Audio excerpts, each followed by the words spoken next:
बिस्मिल्लाहिर्रहमानिर्रहीम। Welcome to Azad academy BJR। मंगा द अंग्रेज़ी ग्रामर एलिमेंट्स ऑफ स्पीच या पार्ट्स ऑफ स्पीच पर पुख्तो जबा के प आसान तरीक़ा बानी द तास्ता द खुदलो कोशिश को पदे खपल पदे प्रोग्राम के मंगा नूर ज़्यादा दगा च कम दी द पार्ट्स ऑफ स्पीच या एलिमेंट ऑफ स्पीच आगा मंगा ज़रूरी खबर द हवे मुतालिक मंगा कड़ी दी और पे जंगलो एम कड़े दा नन ब मंगा पता का सिलसिला के प्रीपोजिशन बारे बहस को चे प्रीपोजिशन यो पार्ट ऑफ स्पीच थे यो ग्रुप ऑफ वर्ड्स दी चे आगे था मंगा प्रीपोजिशन हुआ और आगा पार्ट ऑफ स्पीच या एलिमेंट ऑफ स्पीच थे प्रीपोजिशंस चे कम दी मंगा कपदे बाने सोचो को दा डेर वाड़ा वर्ड्स दी लका in on of for to from through वगैरह वगैरह वगैरह दगरंगे वाड़ा वर्ड्स दी द दी फंक्शंस दे दा प सेंटेंस के कई स और दा प सेंटेंस के मंगा लगो कमजे नो पदे अवल जान पोया को दा सेंटेंसेस का फर्ज का मंगा रीड को और पदे बाने मंगा गौरू को नो मंग बे प आसान वाने दे प फंक्शन पोयशू अवलनी सेंटेंस की दी I am fond of sweets नो पदे के प्रीपोजिशन लगे दले दे of he jumped into the river पदे सेंटेंस के प्रीपोजिशन दे into he wrote a letter to me पदे के टू प्रीपोजिशन लगे दले Karim sent a letter to Ahmad पदे के टू प्रीपोजिशन लगे दले पदे के कफरस का मंगा पदे बने लोगों ते कि सोचू को नो पदे अवलनी सेंटेंस के दे ऑफ प्रीपोजिशन यो ताल्लुक यो रिश्ता तड़ून जोड़ कड़े दे चाप बारा के द एडजेक्टिव फॉन्ड और द नाउन स्वीट पमेंस के यानी दलता दे of preposition the noun sweets the adjective fond सरा राथाड़ा ले दे पदे बल सेंटेंस के मंगा विनु he jumped into the river पदे द्वैम सेंटेंस के प्रीपोजिशन इनटू इस्तेमाल शवे दे नो दे यो ताल्लुक यो रिश्ता कायम करे दा दे वर्ब जंप्ड और द नाउन रिवर पमेंस के he wrote a letter to me पदे सेंटेंस के चिदा प्रीपोजिशन टू इस्तेमाल शवे दे नो दे मतलब दे चिदे ताल्लुक या रिश्ता कायम करे या तड़ूनी जोड़ करे दे द नाउन लेटर और द प्रोनाउन मी पमेंस के पदे बल सेंटेंस के Karim sent a message to Ahmad पदे के प्रीपोजिशन टू च कम इस्तेमाल शवे दे नो दे द नाउन मैसेज और द नाउन अहमद पमेंस के यो रिश्ता यो तड़ून यो ताल्लुक जोड़ करे दे नो मंगा डेर प आसाना बाने वेले शू च प्रीपोजिशन आगा वर्ड्स दी च दा प यो सेंटेंस के द दो वर्ड्स पमेंस के ताल्लुक या रिश्ता कायम की द देना बगैर आगा रिश्ता या आगा ताल्लुक न कायमीगी का फ़र्ज़ का मंगा प्रीपोजिशंस द दे द मंज न उबासू नो चूँकि द दी पमेंस के बागा ताल्लुक या आगा रिश्ता न कायमीगी च न कायमीगी नो मैसेज ब न कन्वे कीगी नो द दे फंक्शन प सेंटेंस के दगा दे और दा लकचर दे न संग ज़ाहिर शवा च दाबा या द एडजेक्टिव और द नाउन पमेंस के रिश्ता ताल्लुक कायम है द वर्ब और द नाउन पमेंस के रिश्ता और ताल्लुक कायम है द नाउन द प्रोनाउन से ताल्लुक या रिश्ता कायम है या द नाउन द बल नाउन सरा रिश्ता और ताल्लुक कायम है प्रीपोजिशन च संगर दे मीनिंग दे दामंगा पद्वा वर्ड्स के पद्वा हिस्सों के तकसम वाले शू दा वर्ड प्रीपोजिशन चे दे प्रीफिक्स थे प्रीफिक्स थे लगे दले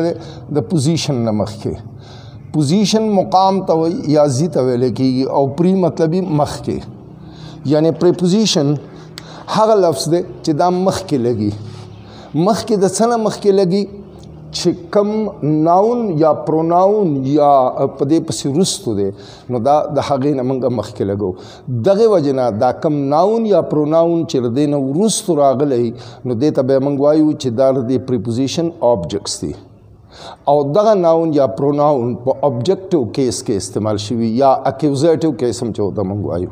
एक्यूजेटिव केस या ऑब्जेक्टिव केस के इस्तेमाल शिवी लका पदे अवलनी सेंटेंस के स्वीट्स चिकम दे दा of object they river چې کوم دی نو دا د into object دی me pronoun چې دی نو دا د to object دی او احمد noun چې دی دا د to object دی او په دې ټولو کې موږ دا د خپل objects نه مخکې لګولې دي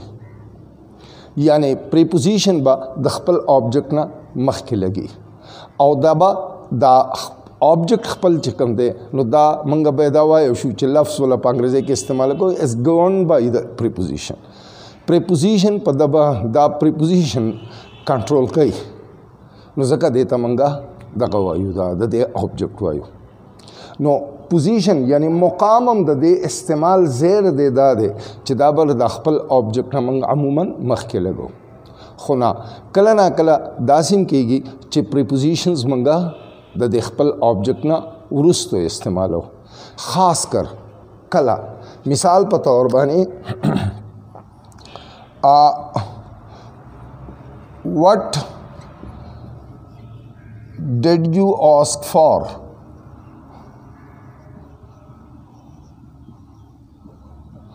اوس دلته کې دا preposition چې کوم دی for نو دا موږ په end کې لګولی دی او د دې نه وروسته د object نه دی بلکې د دې object خو دا what دی کوم هغه نامعلوم شی دی نو دا یو قسم لا د دې نه وروسته راغلی دی یا I have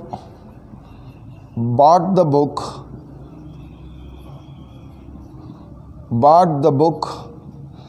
that you told about اوس په دې کې about preposition چې کوم استعمال شوی دی نو دا هم د سنټنس په اخیره کې دی او د دې object خو اصل کې سوري دا book دی د دې object خو دا book دی noun book دی او د noun book نه وروسته لګېدلی نو په ځینې داسې ځایونو کې دا چې کوم دی نو دا بیا د خپل object نه وروسته یا د سنټنس په اخیره کې لګي دا ځایونه به کم ځای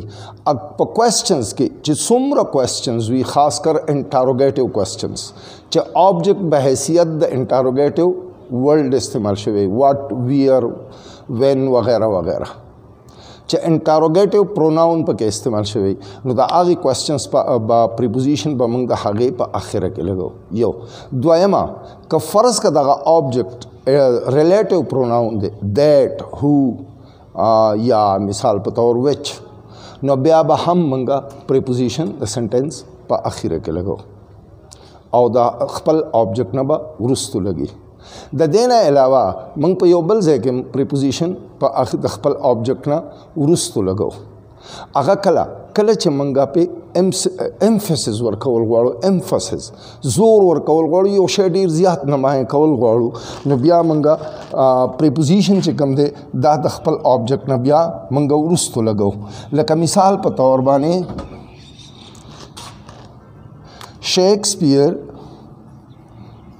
Shakespeare is famous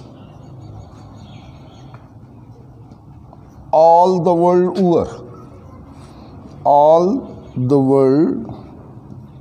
over لکه دا سم ټیک دی چې all over the world ځکه چې د object چې دی نو هغه noun world دی نو موږ ته مخکې لګو all over the world خو په دې کې موږ دا وروسته راوستی all the world over د څه دپاره چې دا emphasis په دې باندې لږ زیات زور وکوي زیات یې نمایه کوي نو بیا موږ دا د خپل object نه وروسته لګو نو دا د preposition definition په اسانه باندې موږ دا کولی شو او دا د دې position place and sentence چې په جمله کې د دې ځای کوم ځای دی نو هغه موږ نن وپېژاندل د دې متعلق نورې چې یاره دا څو قسمه دي او کم مقصد دپاره استعمالیږي نو دا په بل لیکچر کې کوم تھینک یو ویری مچ